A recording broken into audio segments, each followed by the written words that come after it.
তো বন্ধুরা, সরকার গঠন হওয়ার কিছুদিন পরে মাননীয় মুখ্যমন্ত্রী শুভেন্দু অধিকারী বলেছিলেন কি যে সমাজ কল্যাণমূলক স্কিমগুলো বন্ধ হবে না।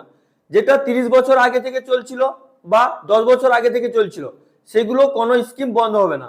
এখন বর্তমান খবরের সূত্রে জানা যাচ্ছে যে অনেক সমাজ কল্যাণমূলক প্রকল্প, যেমন ইমাম ভাতা, মুয়াজ্জিন ভাতা এবং পুরোহিত ভাতা, এগুলো বন্ধ হয়ে যাচ্ছে।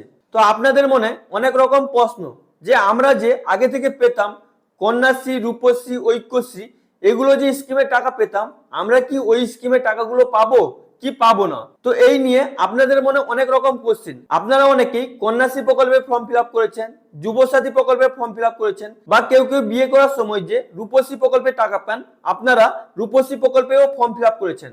আপনাদের মনে এই প্রশ্ন বারবার আসছে, আপনারা কি এই প্রকল্পগুলোর টাকা পাবেন কি আদেও পাবেন না? তো এই নিয়ে আপনাদেরকে এই ভিডিওতে পুরো A to Z প্রসেস বলবো, আপনারা কন্যাশ্রী, রূপশ্রী বা যুবসাথী প্রকল্পের টাকা পাবেন কি পাবেন না। অবশ্যই ভিডিওটি অনেক গুরুত্বপূর্ণ হতে চলেছে, ভিডিওটি স্কিপ না করে শুরু থেকে শেষ পর্যন্ত অবশ্যই দেখবেন। আর ভিডিওটি যদি ভালো লাগবে তো এইরকম নতুন নতুন আপডেট পেতে আপনারা অবশ্যই চ্যানেলটিকে সাবস্ক্রাইব করে পাশে থাকা বেল আইকনটি অন করে রাখবেন, যাতে পরবর্তীকালে আমি আপনাদের জন্য ইনফরমেটিভ টাইপে আপডেট নিয়ে আসি। প্রথমে আপনার কাছে নোটিফিকেশনটি চলে যায়, আপনি ভিডিওগুলো দেখে আপনি আপনার প্রবলেমগুলো সলভ করতে পারেন এবং নতুন নতুন আপডেটও পেতে পারেন। তো প্রথমে আসি কন্যাশ্রী প্রকল্প নিয়ে।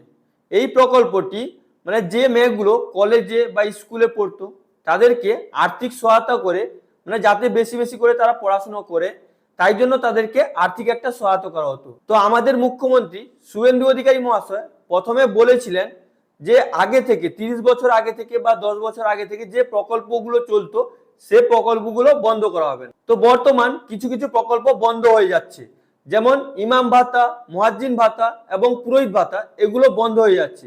এবার আপনারা কন্যাশ্রী প্রকল্পের টাকা পাবেন কি পাবেন না এখন পর্যন্ত বলা যাচ্ছে না। তো অবশ্যই আপনারা ওয়েট করুন, যদি আপনারা কন্যাশ্রী প্রকল্পের টাকা পাবেন। এখন পর্যন্ত ওয়েবসাইটে কোনো আপডেট নেই, আমরা কোনো নোটিফিকেশন পাইনি। তো অবশ্যই আপনারা চ্যানেলটিকে সাবস্ক্রাইব করে রাখুন, যদি কন্যাশ্রী প্রকল্পের টাকা দেওয়া হবে তো আমি আপনাদেরকে আপডেট করে দেবো।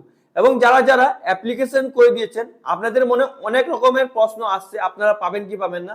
তো আপনাদেরকে শুধু ধৈর্য ধরতে হবে, যদি আপনাদেরকে সরকার দেয় তো পাবেন, যদি দেবে না তো পাবেন না। তো এখন পর্যন্ত কিছু বলা যাচ্ছে না। তো এবার আসি রূপশ্রী প্রকল্প। এই প্রকল্পটি মূলত যে মেয়েগুলো বিয়ে করে, বিয়ের সময় তাদেরকে এককালীন 25,000 টাকা করে দেওয়া হতো, যাতে কিছু আর্থিক সহায়তা হয়, তারা বিয়ে করতে পারে। মানে যে মেয়েগুলো বিয়ে করবে তাদের গরিব মানুষের জন্য এই প্রকল্পটি অনেক উপকারী ছিল। তো বর্তমান সরকার এখনো এই ব্যাপারে কোনো আপডেট দেয়নি, কোনো নোটিফিকেশনই আসেনি। আপনারা পাবেন কি পাবেন না কিছু বলা যাচ্ছে না। এবার আসি যুবসাথী প্রকল্প নিয়ে। যুবসাথী প্রকল্পটি কিছুদিন আগে লঞ্চ হয়েছিল, প্রায় সবাই ফর্ম ফিল আপ করেছে, কিছু কিছু লোক টাকাও পেয়ে গেছে, ডিবিটির মাধ্যমে টাকা ঢুকেছে, মানে ডাইরেক্ট বেনিফিট ট্রান্সফারের মাধ্যমে টাকা ঢুকেছে।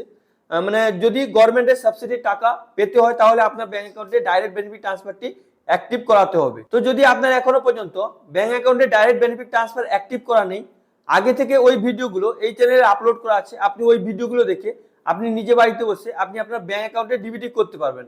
কেননা যেমন অন্নপূর্ণা ভান্ডারে টাকা আসবে, যদি এই টাকাগুলো আসে তো আপনাদের ব্যাংক অ্যাকাউন্টে ডাইরেক্ট বেনিফিট ট্রান্সফার মানে ডিবিটির মাধ্যমে আসবে।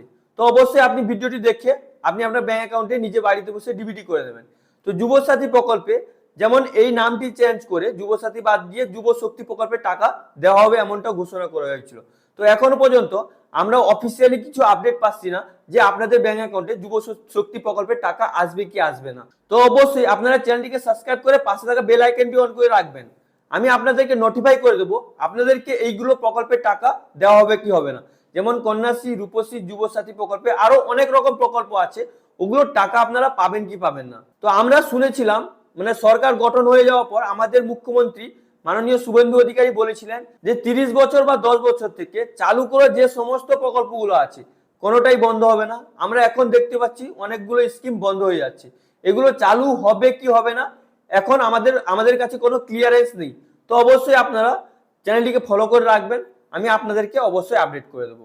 যদি আপনাকে ভিডিওটি ভালো লেগে থাকে তো অবশ্যই আপনি আপনার বন্ধুদেরকে বেশি বেশি করে শেয়ার করবেন। আর যারা যারা আপনারা কন্যাশ্রী, রূপশ্রী বা যুবশ্রীর সাথে ফর্ম ফিল আপ করেছিলেন, আপনারা যে দুশ্চিন্তায় আছেন, তো অবশ্যই আপনারা দুশ্চিন্তা করবেন না, টেনশন নেবেন না, যদি আপনারা পাবেন তো পেয়ে যাবেন। আর যদি আপনারা না পাবেন, যদি সরকার না দেয়, আমি আপনাদেরকে আপডেট করে দেবো। আই হোপ ভিডিওটি আপনাকে খুবই ভালো লেগেছে। যদি আপনাকে ভিডিওটি ভালো লেগে থাকে, লাইক করুন, সাবস্ক্রাইব করুন, নিজের বন্ধুদেরকে বেশি বেশি করে শেয়ার করুন। যদি আপনার মনে কোনো প্রশ্ন থাকে, অবশ্যই আপনি নিচে কমেন্ট করে জিজ্ঞেস করতে ভুলবেন না। Thank you friends.